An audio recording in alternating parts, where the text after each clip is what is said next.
Welcome to my Investing 101 experiment in which I've been investing my own money to show people the basics of investing. And so far, over the past 5 weeks, I've made $9,948, $9,848.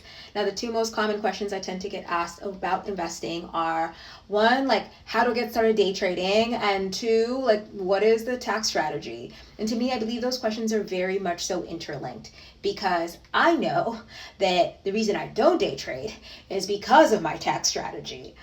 See, when you day trade, you tend to pay a lot of and primarily pay short-term capital gains tax. And short-term capital gains tax tends to be higher than long-term capital gains tax because the goal for short-term capital gains tax and the reason why it was created was to kind of just add a bit more like stability into the market versus incentivizing everyone to be just like making a profit selling. Like that's really volatile for the market.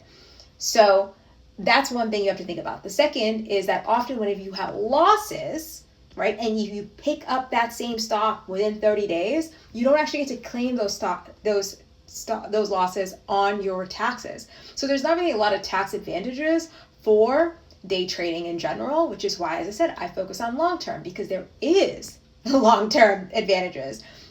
An example is when you have been holding that stock for a while and you've been just building these portfolios that are larger over time, you can borrow against them and become your own bank in a way to go do other things. So for example, I want to buy an investment property this year. It's like my number one goal.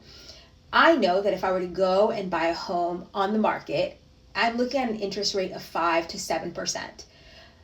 That is going to be hundreds of thousands of dollars over the course of like the life of that loan. But if I borrow against myself, I'm looking at roughly a 1.9% interest rate.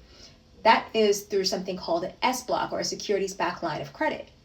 Doing that allows me to use these gains, like unrealized or realized, to buy something and that can often pay back this initial loan, and now I have two properties for the price of one. I avoid the capital gains tax here. Often a lot of taxes that are associated with investment properties are ones that are deductible. So like there's a lot of tax advantages here, and I get to be diversified while still growing my wealth over time.